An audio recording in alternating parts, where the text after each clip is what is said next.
want to quickly acknowledge that we are meeting today on stolen land, acknowledge the Yagara and Turrbal people, the traditional custodians of this land. And especially today, the last day of NAIDOC week, I just want to extend solidarity in their struggle for truth, treaty and justice. So I'm Amanda, I'm the campaign manager at AnimalKIND. And yeah, back in 2016, I actually attended my first animal rights forum, similar to this, but on a sort of national scale. And I started Brisbane Animal Save 3 months after that. So I walked out of there really inspired and went out there and did something. So I've been volunteering with Animal Liberation Queensland, now AnimalKIND, for almost 10 years. And I became a full-time campaigner in 2019. I've been vegan for about 11 years, just over 11 years, and I'm experienced in campaigning, videography, Kenyan non-violence, conflict resolution, disruptions and investigations. That is Bentley, and I couldn't not include him. He's the love of my life. He's as ridiculous as he is adorable. And in my spare time, I volunteer with the Greens. I ran for the seat of Ipswich in the last state election in October. And yeah, that keeps me very busy. Just a short bit about AnimalKIND. So last year we had a rebrand. We were known as Animal Liberation Queensland.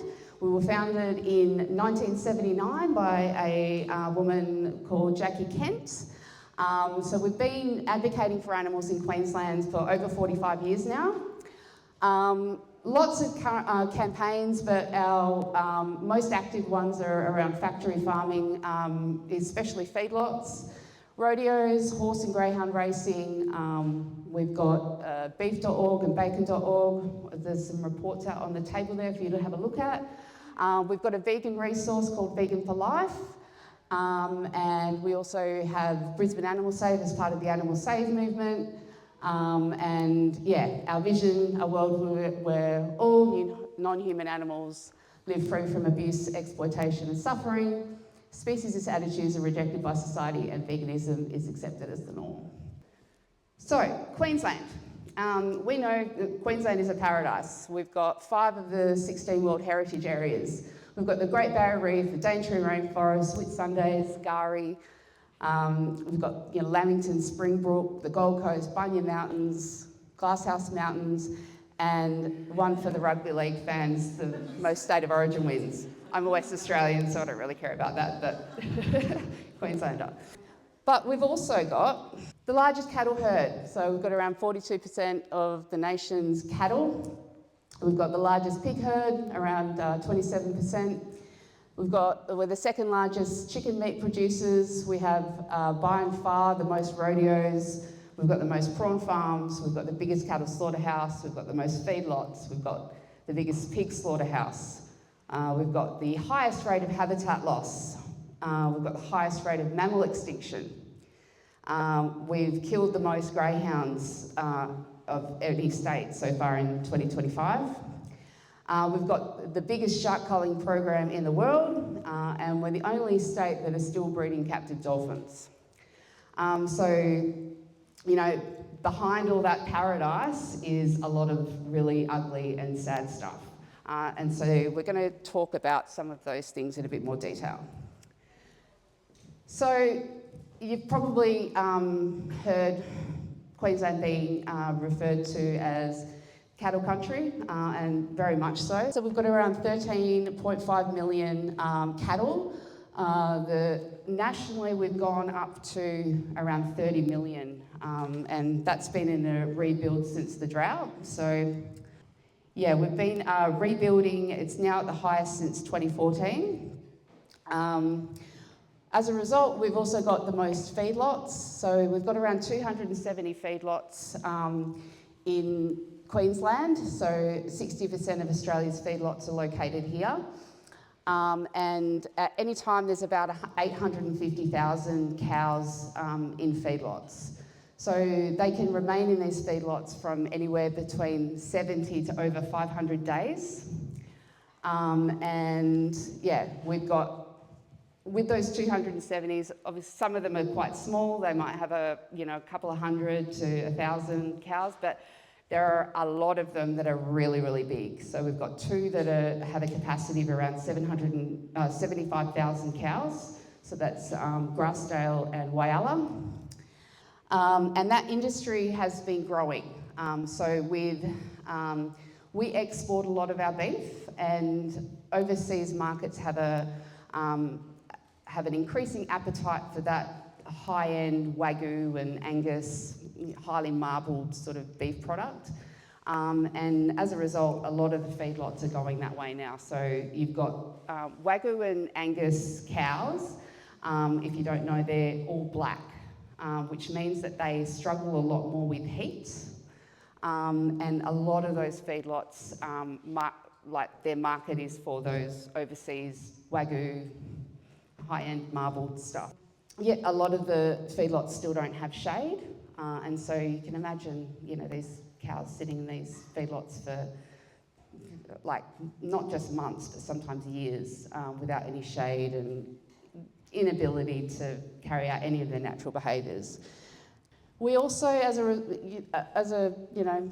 direct correlation to that, is we slaughter the most cows as well. So we slaughtered 3.5 million cows in 2024, and that was around 40% of Australia's total.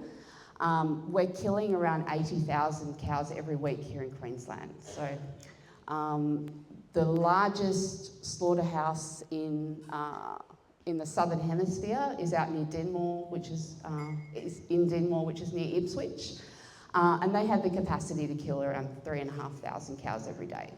There's two others in Brisbane, in Beenleigh and in Murray. I also just want to mention live export. So we're not the biggest for live export, but we did export just under 100,000 cows live to overseas markets in the 2024 to 25 financial year. And there's a lot of focus on, it's fantastic that live sheep export is going to be phased out, and that's a commitment by the federal government that were re-elected. But we actually export more cattle than sheep from Australia. So it's fantastic that sheep are not being exported anymore, but the cows still are, and there's not a lot of conversation around that. So I just wanted to raise some awareness for that as well. Most of our cows are exported out of Townsville, so we don't sort of have a lot of exposure to it down here in southeast Queensland, but it very much is still happening. But we also have cattle trains in Queensland. So they transport, cows from right up north, up near Mount Isa, and they can come all the way down to that Dinmore slaughterhouse and also Beenleigh. And just like road transport, the cows can be withheld food and water for up to 48 hours. And the cattle trains are they're really, really horrible. We've had whistleblowers come to us talking about some of the stuff. The cows aren't checked very often. And yeah, the cattle trains are particularly nasty. So it's also heavily subsidised by the state government. Rodeos. So by and far, we have the most rodeos in Australia happening in Queensland. There are rodeos every single weekend, all across the state. So we were part of getting the new standards and guidelines a couple of years ago, trying to get improvements, which there weren't many improvements as a result of that, unfortunately. But yeah, one of the wild things I think is that there's no mandatory vet attendance at any of these rodeos. And the industry really pushed back on that for the simple fact that if they needed to have vets at these places, most of the rodeos wouldn't be able to go ahead, because they all happen in rural places, regional areas. But yeah, it's something that is so clearly a risk to injury and stuff to animals. There's no requirement for vets. There's also no mandatory reporting of injuries. So In other entertainment industries like horse and greyhound racing, they report on the injuries, so we know what happens, but with rodeos it's all just pushed under the carpet. So also a full program, everything in rodeos is still legal in Queensland. Most notably would be calf roping, so that's banned in several other states, but we still rope calves at rodeos very regularly in Queensland, which is quite an awful event. And when you go to the rodeos to film, you see that even the people that are attending the rodeos and are pro rodeos, when the calf roping happens, the gasps and everything that happen, it's quite telling. Even a lot of the rodeo attendees and fanatics don't want to watch calf roping. So. Pigs. So we, as I said, we have the highest percentage of the Australian pig herd. So at any time there's around 675,000 pigs in Queensland, and 90% of those are confined to factory farms. So just like chickens, pigs and chickens both the majority of them spend their entire lives in sheds.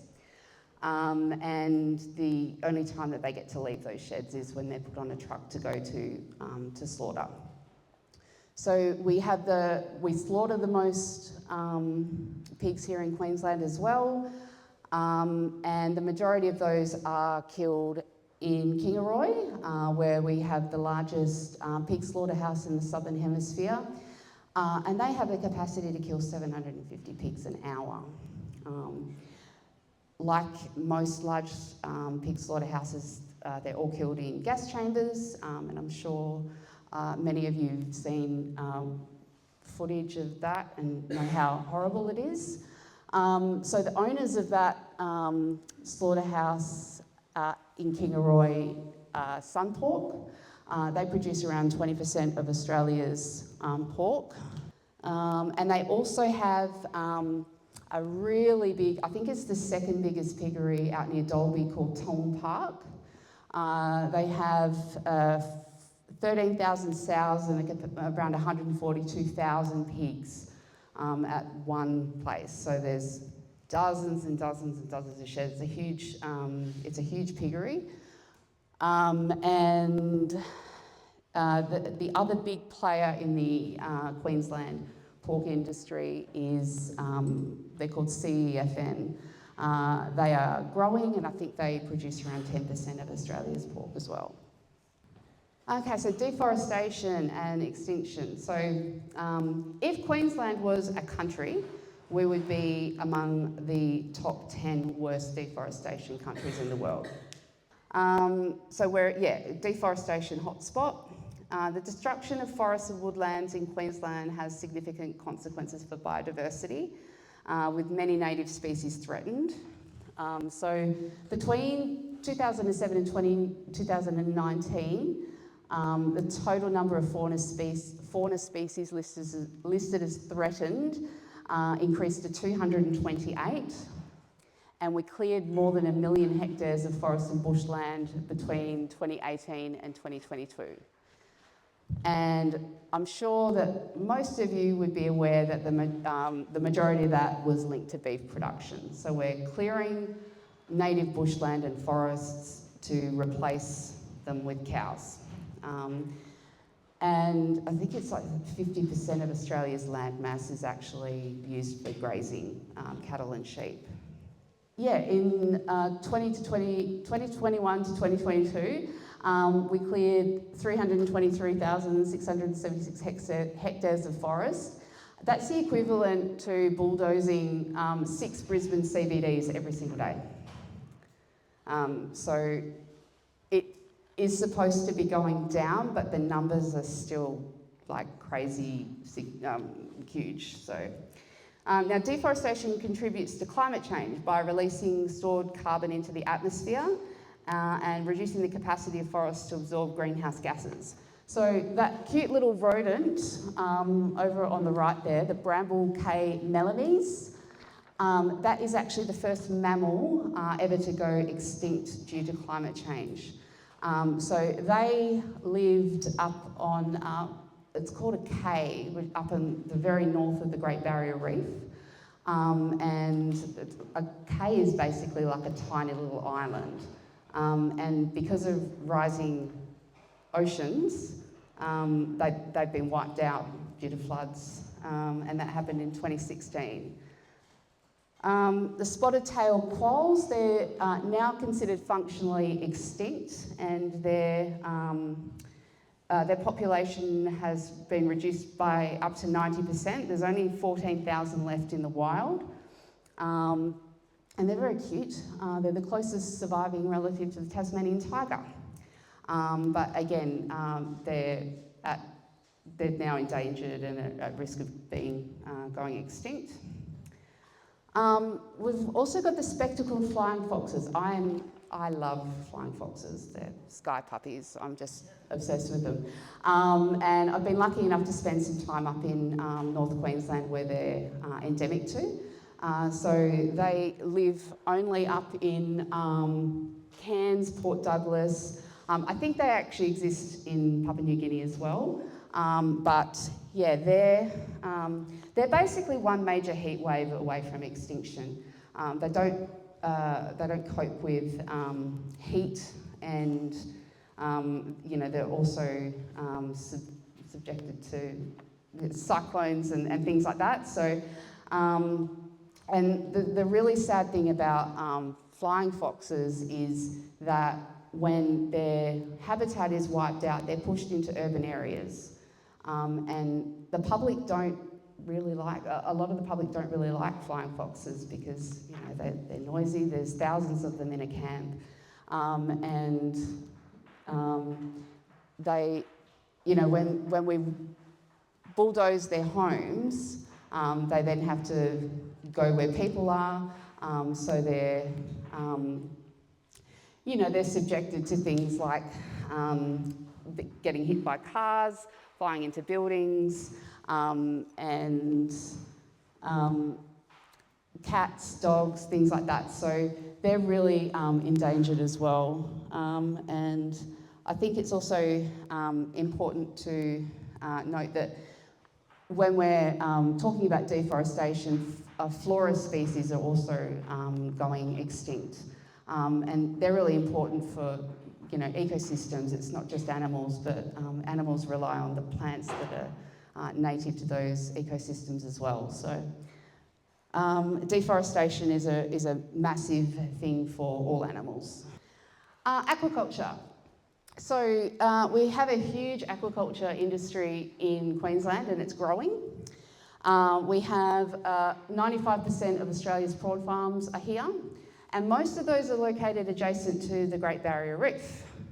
And very weirdly, having those aquaculture farms right next to the reef, and you can see a lot of them have been mapped out on that map there, it actually aligns with the Reef 2050 plan that's been developed by state and federal governments.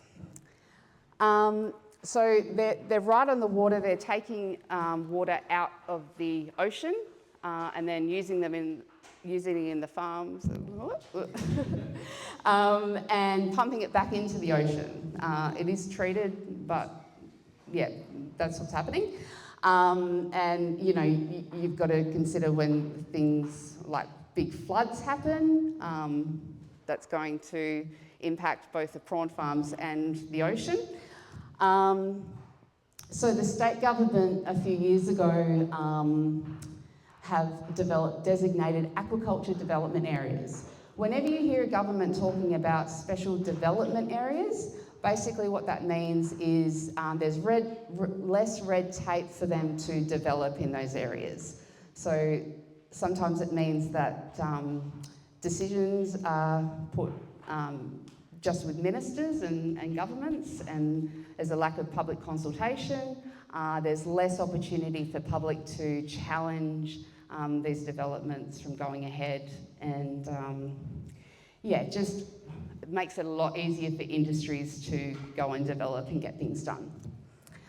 So as I said, the industry is growing really fast. So there's been a 17% increase in the 2022-23 financial year. And really weirdly, aquaculture is marketed as ecologically sustainable solution for fishing for the future. And the reason that that's so weird is because the majority of these species that we are farming in fish farms are carnivorous. So they need to eat other fish in order to stay alive. So they're actually feeding the fish that are in these fish farms with wild fish that are caught from trawlers from the ocean. And then they say that it's sustainable because they're not using trawlers. They also feed them with like chicken meat and stuff like that. So the species that we farm in Queensland, most of it is black tiger prawns, but we also farm a lot of barramundi. There's jade perch, silver perch, red clawed crayfish, shortfin and longfin eel, cobia, mud crab, and rock oysters. Aquaculture has actually overtaken wild caught fish as far as markets go for the first time in 2021 to 2022. And there's 104 fish farms in Queensland. I'm going to tell you something that's going to make you very happy that you don't eat prawns. So there's 5 Gold Coast prawn farms on the Logan River near Eagleby sort of area. It's, I think, the suburbs Alberton. Last year, a pipe broke and pumped more than 350 million litres of raw sewage into the Logan River. What they did is they closed those five prawn farms down for about a month. It was around April, May, and they didn't have to. They were able to sort of freeze the prawns and stuff, and then they reopened in a month, and they were allowed to keep selling those prawns. But what the government did is that they kept warning people not to actually eat any seafood caught out of the Logan River, but these 5 prawn farms kept. Yeah, so they're on the Logan River. They take the water out of the Logan River and use that water in those ponds. They're also developing a $100 million sewage plant straight across the road, straight across the river from those prawn farms as well. Yeah, that's going to discharge treated sewage into the Logan River, right next to these prawn farms, and also right next to a Ramsar wetland, which is pretty gross when you know, the cruelty and everything aside. I'll just touch on some other Queensland industries. So you all know about SeaWorld. It's the only place in Australia that is still breeding captive dolphins, and they have no plans to stop, and there's not any real pressure coming from the government to force them to do that. Something that always makes me extremely sad is that SeaWorld is also the only place in Australia that has captive polar bears. And I don't know, that just always makes my mind boggle. Polar bears on the Gold Coast, you couldn't find too many places that would be less natural. And they're in very small enclosures as well. It's very, very sad. So chickens, here in Queensland we produce 21% of the national chicken meat, and every day in Brisbane there's 2 chicken slaughterhouses in Brisbane, Ingham's, which is in Murarrie, and Golden Cockerel, which is out in Mount Cotton. Between the 2 of them, they kill around 330,000 chickens a day.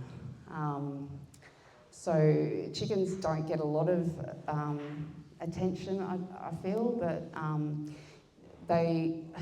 when you consider the lives that they live, I feel like, farming is bad for all species, but chickens suffer especially.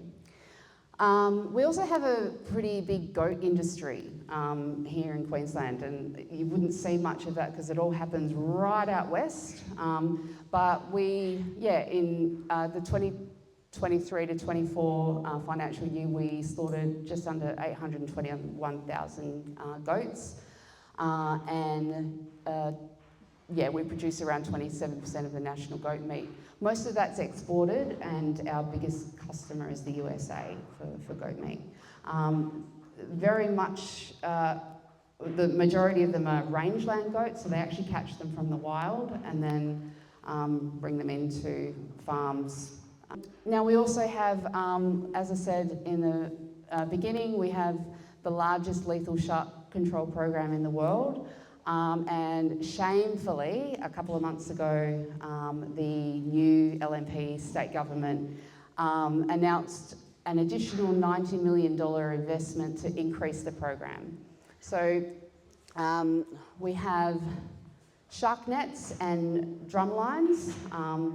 In 2024, we caught 1,639 animals in those nets and drum lines. The majority of them were not sharks. So the picture there, we've got a manta ray, whales, dolphins, dugongs, all sorts of species, birds, and the majority of them do die even when they're released. Often it's the stress of what they've been through and the fatigue and everything. Yeah, it does kill them eventually anyway. Yeah, and I just want to say this, actually, the Captain Paul Watson Foundation might be talking a bit about this in their speech. I hope so. Yeah, okay, yeah. So go and listen to that. But basically, it's fishing equipment. It's not there to keep swimmers safe. It is there to kill. There's a lot of evidence that these lethal shark control programs don't actually increase swimmer safety. It's quite embarrassing that our government is increasing it. I also just wanted to talk very quickly about greyhounds. If you follow us on socials, you would probably be aware that there is a very large greyhound facility that's just opened in Ipswich called the Q. And they've killed 11 dogs at that facility since trials started in March. One of the tracks has just been closed down. This is an $85 million facility. That $44 million of those, that money was taxpayer funded. And it's supposed to be this state-of-the-art animal welfare design, and it officially opened last month, and they've already had to close one of the tracks down. It's just an utter embarrassment, and it's an animal welfare disaster. So we, along with Coalition for Protection of Greyhounds and other greyhound protection groups, are campaigning quite heavily against that. But yeah, we've killed the most dogs in Queensland, 26 so far this year, and the majority of those have been killed out in Ipswich at the old track and now the new tracks. Okay, so like I said, I know that was really information heavy, and I'm sorry if it's bummed you out, but there's a lot that you can do. So put your hand up if you learnt something new that you didn't know through that session. Excellent, okay, that's great. So knowledge is power. Raising awareness and educating people is like the biggest thing that you can do. The more people know about this stuff, the more people will be, motivated to act, hopefully. So raising awareness, educating, speaking to politicians. April's going to have a great session later on how you can speak to politicians and engage your MPs. But one thing to remember about politicians is they have one main thing that they want to achieve, and that's getting re-elected. So if they get a lot of people, a lot of voters, in their constituents speaking about particular issues, they're more likely to listen. So engaging with politicians, writing emails and lodging submissions, they're all really important things that I think a lot of activists kind of skip because we all just want to get out there and take action, but often it's that other more boring stuff, for lack of a better word, that we don't do. So getting involved with either AnimalKInd or another group is a great way that you can do something by bearing witness, protesting, disrupting and getting active.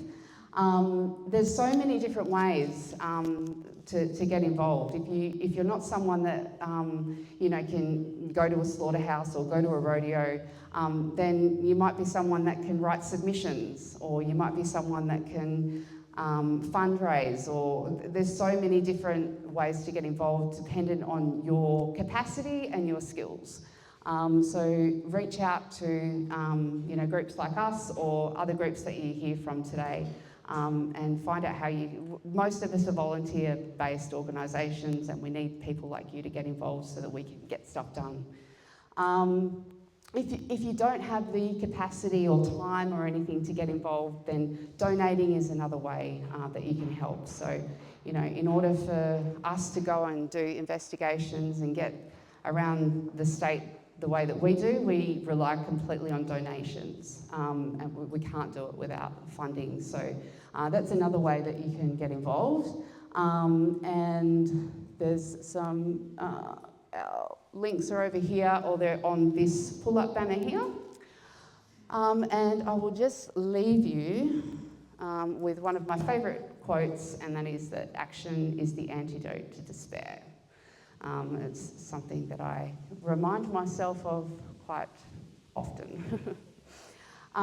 So that's me. I've got one hand up already. Fantastic. Sorry, I have a question about flying foxes. I was curious, after they're pushed out to the urban environment, are they considered a pest or something to be exterminated by the urban populace?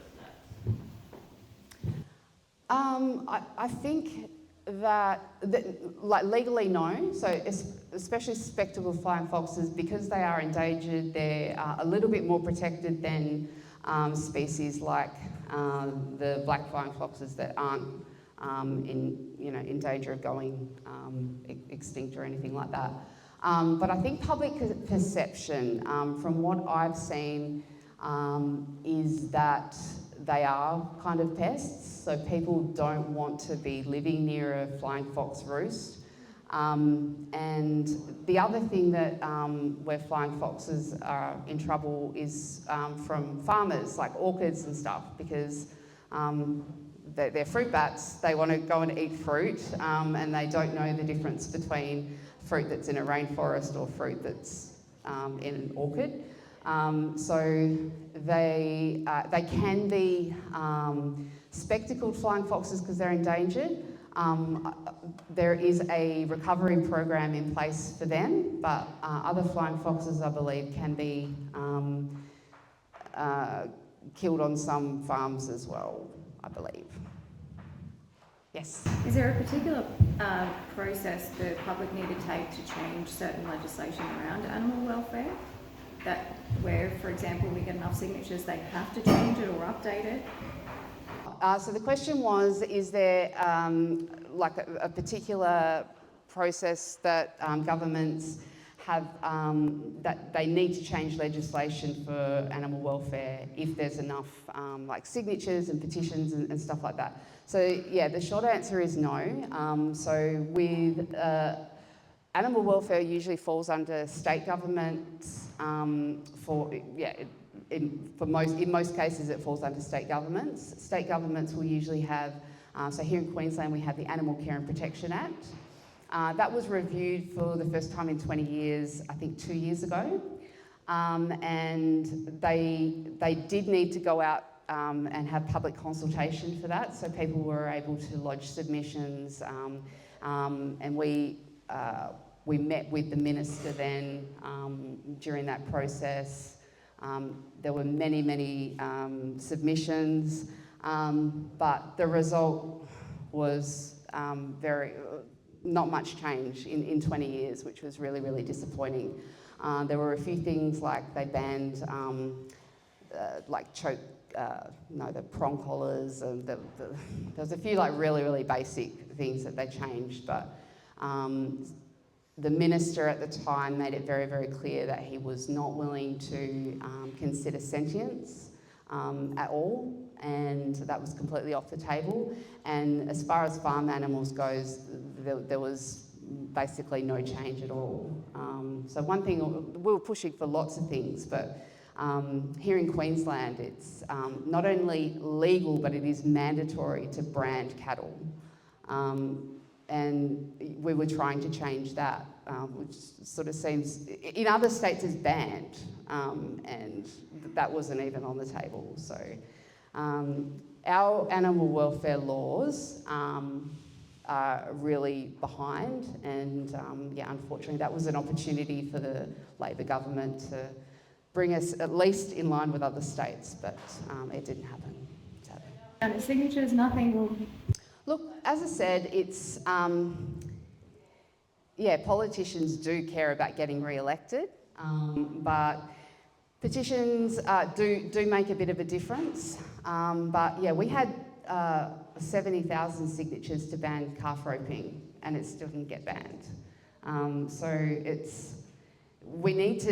We absolutely need to do those things so that they know that enough people care about those issues. But state governments in Queensland, this is my opinion only, but they're very worried about the vote that is outside of Brisbane. And the majority of the industries out there do focus on animal use. So that's a major speed bump that we've got here in Queensland. Yes? Can you tell us anything about changing subsidies? Changing subsidies?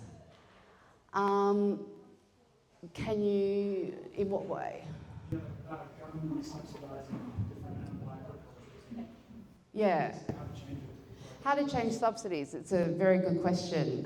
Again, that would involve, speaking to your MPs, campaigning against that sort of stuff is obviously really important. I think it's also something that many people in the public are unaware of. So, like here in Queensland for the racing, it's actually now up to 80% of the point of consumption taxes that come from gambling are actually reinvested back into the racing industry. And I don't know of any other industry that would get 80% of their taxes reinvested back in. It's something that many people in the public don't know about, that would certainly be something that I think, if you did polling, I think that the majority of the public wouldn't support that. And it's, it's something that we can, as advocates, talk about to, just get the public more interested and definitely speak to like MPs and stuff about it. If your MP is a Labor MP, now is the next couple of years are a really good time. State MP I'm talking about is a really good time to engage them because they're not they just lost government, and they're a lot more willing to speak to constituents around stuff. I'll go you first. Yeah. I was just going to ask, are there any sort of, are there any sort of successful models from regions, like whether it's another state or territory in Australia, that we as Queenslanders could sort of aim to sort of emulate? Depends on what the goal is. So, Like, as in, I guess that of all the states at the moment, I guess who's the lead? Obviously, no one's perfect, obviously, but who's sort of the lead that we could maybe take? I guess sort of take similar actions and try to sort of emulate that here to try and further the movement. So. Talking about are there any other states that have been successful, I guess, in improving animal welfare and stuff, and that we could copy to sort of emulate? It depends on what you're trying to do. So if we're looking at something like corporations, so targeting like sponsors of like horse racing and greyhound racing and things like that, there's lots of successful examples of that. It's a lot harder when you're talking about trying to change government or trying to change consumer behaviour. It's difficult here in Queensland because we only have one, we don't have an upper house. So there's only sort of one level of state government. So other states like New South Wales and Victoria, they're very lucky because they've got a lot of, like they've got Animal Justice Party MPs in upper houses, and they're doing like fantastic things because they've been elected and they can. We don't have that option here in Queensland, unfortunately, with just that one level of government. So it's a little bit more difficult when we're talking about like changing government, but it is also obviously very important that we try. But I think you know, there's a lot of power in changing like corporations and stuff and making you know, making movement that way. Does that answer your question a little bit? Okay, excellent. Yes, Joyce. Just a follow-up question about the subsidies. When can we get accurate information about the subsidies? Oh, they do like to hide that. So you can sign up for ministerial media releases. A lot of information comes out on that, and they just sort of sneak stuff out that way. You can go and ask your MP, yeah, directly, and if they're not sure, then they can ask, especially if you've got a Labor MP, they can ask the question to the minister on your behalf. And yeah, just looking at things like state budgets and things like that, but they do often hide it. Yeah. Yes. The organisations themselves have some responsibility to report that, say, in their annual reports and that, those kinds of documentation. Like meat and livestock associations, don't they have to report that in their annual reports? Possibly. I'm not sure though. Meat and Livestock Australia, their main funding comes from levies, from like the sale of meat. But I'm sure that they would also get a lot of government funding as well. And yeah, that would probably be a good place to look as well. Thank you, Christine. Yes? I'm interested to understand why the exploitation of cattle is lagging behind that of sheep. The question was why the live export of cattle is lagging behind sheep. I think that probably the most simple answer is that sheep are thought to suffer a lot more on those journeys on seas because they're more susceptible to heat stroke and things like that than cattle are. And I think that was probably an easier ask than cattle. That's probably the most simple answer, but it's not an answer I'm comfortable saying because I wouldn't ever want to imply that cattle don't suffer on those journeys as well. They absolutely do. But yeah, it was probably just the easier ask, and they've been successful, and hopefully there'll be more campaigning against live export of cattle to come. Yes. One more question. I think you had your hand up first. Maybe adding to the question earlier, generally speaking, which state has the highest standards? Which state has? Highest standards. I don't think any state has particularly good standards. It depends on probably the industry. So, like WA have a really good puppy farm bill that passed a few years ago. Victoria actually do consider sentience in animal welfare laws. Queensland, we banned duck and quail hunting like in the early 2000s, but Victoria still really actively hunt ducks. So it depends on what you're looking at, and I wouldn't want to say that any Australian state has particularly high animal welfare standards because compared to other places in the world, Australia's animal welfare standards are really, really poor. Yeah. Okay. Cool, well, thank you so much, Thank Amanda. you, everyone.